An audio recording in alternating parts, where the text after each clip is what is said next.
Good morning. आज हम chapter living organism and their surrounding में आज हम लोग पढ़ेंगे एडाप्टेशन। एडाप्टेशन क्या है? एडाप्टेशन एक फीचर है जिसमें लिविंग ऑर्गेनिज्म अपनी बॉडी का स्ट्रक्चर, अपनी बॉडी को किसी भी पर्टिकुलर इन्वायरमेंट में एडजस्ट कर लेता है। एडजस्ट करने के लिए अडॉप्ट कर लेता है कुछ स्पेशल फीचर। जैसे कैमल है, उसको डेजर्ट में रहना है तो उसकी बॉडी का जो स्ट्रक्चर है वो इस तरह का हो गया है, उस तरह का हो गया कि वो डेजर्ट में आसानी से सरवाइव कर सकता है। जिस तरह से हम इस एरिया में जहाँ पे हम रहते हैं उसमें हम सर्वाइव करते हैं, ठीक उसी तरह से कैमल डेजर्ट में अपने आप को सर्वाइव कर सकता है। तो इस तरह से एडाप्टेशन का मतलब क्या है? अपने इन्वायरमेंट को अडॉप्ट कर लेना। जैसा भी इन्वायरमेंट, चाहे गर्म है चाहे ठंडा है, हमारी बॉडी का स्ट्रक्चर उस इन्वायरमेंट के अकॉर्डिंग हो जाता है। जैसे पोलर बियर है, वो ठंडी में रह सकता है, उसकी बॉडी में वहाँ जो पोलर रीजन में बहुत ज्यादा ठंड पड़ती है, उसके अकॉर्डिंग उसकी बॉडी का स्ट्रक्चर हो गया है। तो ठीक उसी तरह से हमारी बॉडी का स्ट्रक्चर यहाँ पे है। तो एडाप्टेशन को उसके हैबिटेट के आधार पर ग्रुप में मैंने डिवाइड करके लिखा है यहाँ पर डेजर्ट हैबिटेट। तो डेजर्ट हैबिटेट में प्लांट भी रहते हैं और एनिमल्स भी रहते हैं। तो प्लांट्स जो होते हैं उनके वहाँ के प्लांट्स वाटर हैबिटेट के प्लांट से अलग होंगे और माउंटेन हैबिटेट के प्लांट से भी या डेजर्ट के प्लांट अलग होते हैं। क्या स्पेशल होता है? तो डेजर्ट हैबिटेट के जो प्लांट होते हैं उनकी जो रूट है वो काफी लंबी होती है। क्यों लंबी होती है? क्योंकि डेजर्ट में रेनफॉल बहुत कम यानी कि पानी, वहाँ का मौसम क्या है? काफी हॉट है और ड्राई है, पानी नहीं होता। तो पानी की तलाश में वहाँ पर उगने वाले जो प्लांट हैं, पानी की तलाश में उनकी रूट काफी अंदर तक जाती है, जिससे इनकी रूट्स क्या होती है? लंबी होती है। दूसरा, इनके लीफ के द्वारा, जो प्लांट जो लीफ के द्वारा ट्रांसपिरेशन करते हैं, मतलब एक्सेस वाटर को इवापोरेट करते हैं, वो प्रोसेस रोकने के लिए इनकी जो लीव्स है वो स्पाइन में कन्वर्ट हो जाती है। इनकी लीव्स जो है स्पाइन में कन्वर्ट होगी, जिससे आउटर लेयर से इनके वाटर का लॉस नहीं होगा। और इनके जो स्टेम होते हैं वो ठीक होते हैं, मोटे होते हैं और वैक्सी होते हैं, चिकने होते हैं, जिनसे स्टेम के थ्रू भी वाटर का इवापोरेशन न हो सके। इसमें एग्जाम्पल कैक्टस हो गया। कैक्टस की जो लीव्स है वो स्पाइन में हो जाती है कन्वर्ट, और उनकी जो स्टेम है वो मोटे ग्रीन कलर में वैक्सी आपको दिखाई देंगे, फ्लैसी दिखाई देंगे।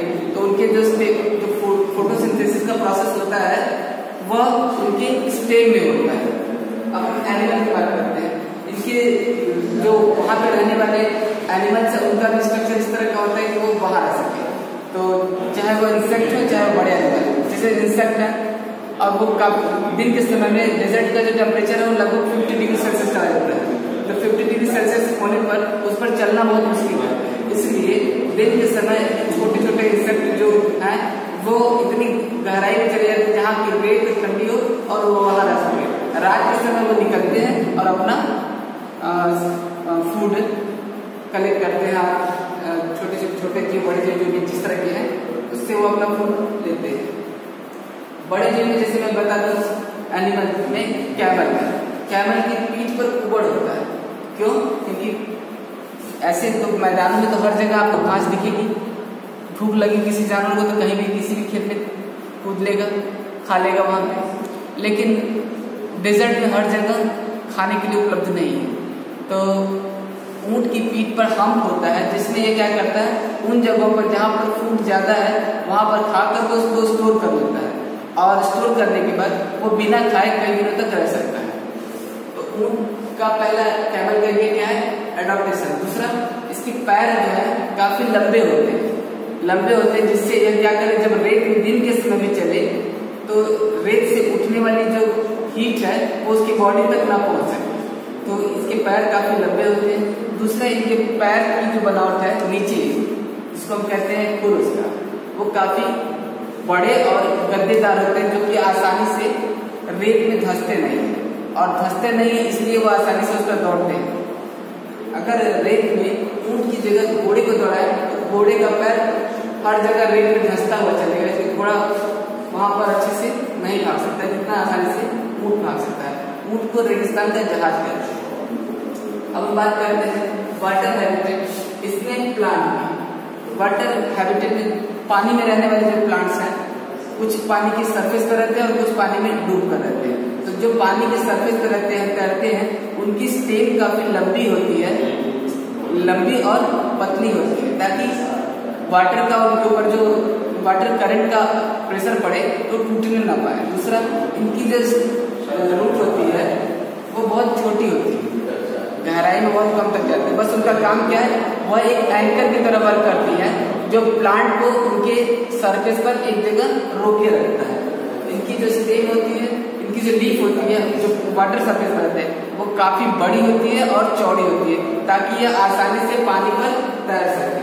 दूसरा, जो पानी में डूबी रहती है, जैसे टेप ग्रास हो गया, तो टेप ग्रास में जो लीफ होती है उसकी वो छोटी होती है और पतली होती है, छोटी छोटी और पतली, ताकि यह पानी के भीतर भी अपना वाटर में प्रेजेंट ऑक्सीजन को ले सके और सनलाइट को ले सके। ग्रीन होती है टेप ग्रास, और ये अपना फूड प्रिपेयर करती है। ये वाटर में डूबी रहती है, ये पूरी तरह से वाटर में डूबी रहती है। इनकी लीफ भी पानी में डूबी रहती है। इनकी लीफ छोटी और पतली होती है, जिससे इनके ऊपर करंट का कोई ज्यादा असर नहीं पड़ता, वाटर करंट का कोई ज्यादा असर नहीं पड़ता। एनिमल्स, जो वाटर एनिमल्स है, उनमें क्या होता है, उनकी बॉडी का स्ट्रक्चर इस तरह का होता है कि वो पानी में आसानी से सर्वाइव कर सके। जैसे इनकी बॉडी का शेप करते हैं, जैसे मछली को आपने देखा है, इनकी जितनी भी है वाटर एनिमल जितने भी हैं, उनके शेप होते हैं कैसे, स्ट्रीम लाइन से, आगे से गोल और पीछे से पतले, जिससे यह कम से कम रिडक्शन वाटर का झेल सके, उनको कम से कम पड़े, जैसे बॉडी पर वाटर का जो रिडक्शन फोर्स है वो कम से कम पड़े, इस तरह का शेप होता है। दूसरा, इनकी बॉडी जो पूरी स्केल्स और म्यूकस से ढकी होती है। जैसे हमारे हाथ अगर काफी देर पानी में हो गए तो इसके स्किन कुछ अजीब तरीके के होने लगते हैं, लेकिन मछलियां या जितने भी वाटर एनिमल है वो काफी देर पानी में ही रहते हैं, वो हर समय पानी में रहते हैं, लेकिन उनकी स्किन ऐसे नहीं होती। रीजन है कि उनकी स्किन जो है ढकी रहती है स्केल से और म्यूकस से।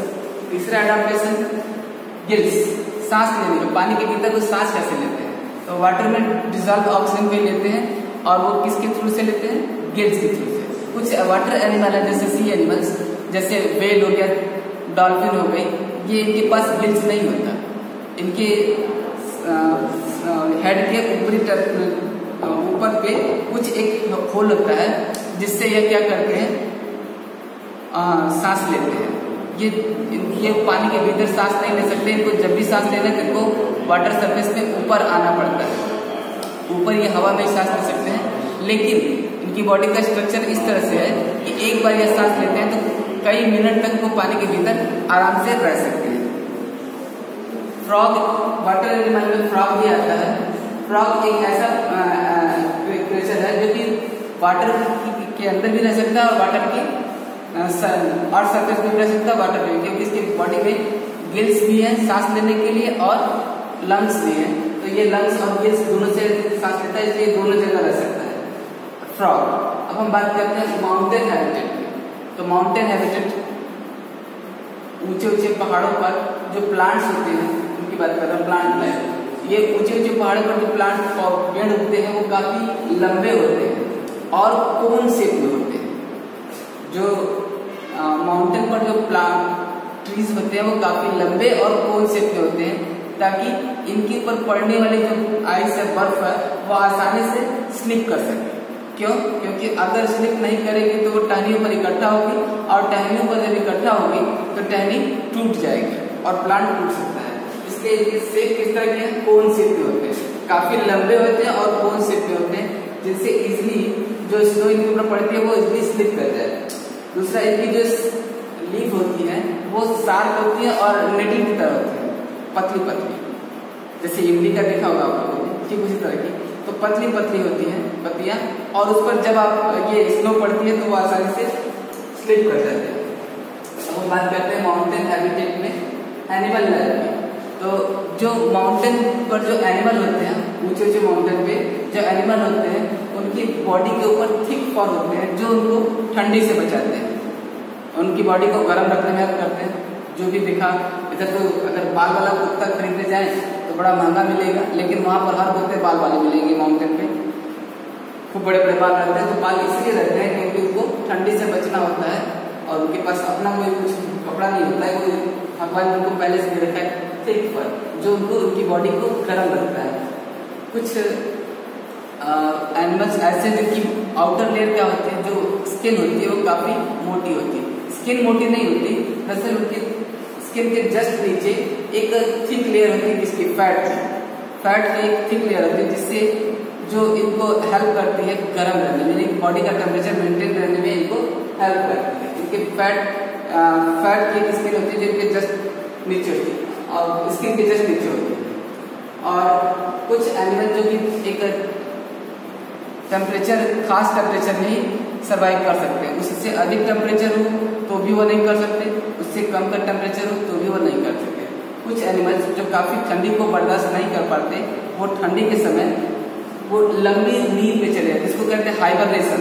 जैसे भालू है, आप लोगों के घर में एक है छिपकली जो ठंडी को बर्दाश्त नहीं करती। छिपकली गिरगिट देखेंगे, ये ठंडी को बर्दाश्त नहीं कर पाते, तो ये ठंडी के समय में क्या करते हैं, किसी ऐसे कोने जगह पे छुप जाते हैं जहाँ पर ठंड उनको न लगे, और वो वहाँ पर पहुँचने के बाद अपनी बॉडी को इनएक्टिव कर लेते हैं, ताकि उनकी बॉडी में जितनी एनर्जी बची है, जितना उन्होंने स्टोर किया है, उसी एनर्जी से उनका 6 महीने चल सके और वो ठंडी खत्म होने के बाद ही निकलेंगे। तो इस प्रोसेस को क्या कहते हैं, हाइबरनेशन। अब हमने यहाँ लिखा नहीं है desert habitat, water habitat, mountain habitat. अब हम बात करते हैं आपसे ग्रासलैंड हैबिटेट। ग्रासलैंड ये एक ऐसा प्लेस है जहाँ पर हवाएं काफी तेज होती है और ड्राई होती है। ग्रासलैंड है विंडी एंड ड्राई, तो इसमें भी कुछ एडाप्टेशन है प्लांट्स की। इनकी जो स्टिक होती है, मतलब स्टाक होता है, वो क्या होता है, फ्लेक्सिबल होता है। हवा की वजह से ये इधर भी जा सकती है, इधर भी काफी दूर तक वो मूव कर सकती है। फ्लेक्सिबल होने की वजह से इन पर हवा का दबाव पड़ने पर ये टूटते नहीं। दूसरा, इनकी जो रूट होती है वो काफी गहराई तक जाती है, ताकि वो एक प्लांट के लिए एक एंकर की तरह काम करे और प्लांट को पकड़े रखे। इनकी जो लीव्स होती है वो ज्यादा बड़ी भी नहीं होती और ज्यादा छोटी भी नहीं होती, तो इससे क्या होता है, वाटर का जो लॉस है वो बहुत कम होता है। ग्रासलैंड में रहने वाले एनिमल्स अलग अलग तरह के हैं। ग्रासलैंड में रहने वाले एनिमल छोटे भी होते हैं, बड़े भी होते हैं। जैसे मैं बता दूं, टाइगर, लायन, ये सब क्या है, ग्रासलैंड के ही है। जेब्रा भी ग्रासलैंड का है। तो कुछ अलग, जैसे इनको एडाप्टेशन के लिए क्या है, जैसे शेर की बात करते हैं, तो शेर के हेड पर आगे की तरफ 2 आंखें हैं, जिनसे वो सब दोनों आंखें उसकी एक इधर और एक इधर उभरी होती है उनके हेड पर, जिससे वो गर्दन घुमाकर अपने चारों तरफ देख सकते हैं। दूसरी बात, इनका कलर ऐसा होता है कि सूखी घास में अपने आप को आसानी से छुपा देते हैं, जिससे वो अपने शिकार को पकड़ सकते हैं। अब adaptation for tropical rain forest. Tropical rain forest क्या है? ट्रॉपिकल रेन फॉरेस्ट वो एरिया है जहाँ पे बहुत ज्यादा, साल के दिनों में बहुत ज्यादा बारिश होती है। साल के दिनों में बहुत ज्यादा बारिश होती है और वहाँ का मौसम वेट और गर्म रहता है। तो वहाँ की जो एनिमल्स हैं, पहले हम लीव्स की बात करेंगे। लीव्स और ट्रीज जो है उनके स्पेशल टिप होते हैं, जिनको कहते हैं ड्रिप टिप। ड्रिप टिप पर जैसे ही पानी पड़ता है उनकी टिप से निकल के गिर जाता है, ताकि वो पत्तियों पर टिकता नहीं है। जो एनिमल्स है वो भी कैमोफ्लेज यानी वातावरण के अनुसार अपना वो कलर चेंज करते हैं, जिससे वो अपने शिकार को भी पकड़ सके और अपनी भी रक्षा कर सके। जैसे स्टिक इंसेक्ट है, जब वो स्टिक पे खड़ा गिर जाएगा तो उसके बाद उसको देखना मुश्किल है। गिरगिट है किसी जगह पे है तो उस वातावरण के अकॉर्डिंग वो अपना कलर चेंज कर लेता है, इसको हम कहते हैं कैमोफ्लेज। ठीक है, अब आपका ये चैप्टर कंप्लीट हुआ। इसके क्वेश्चन आंसर हम आपको भेजेंगे। Thank you.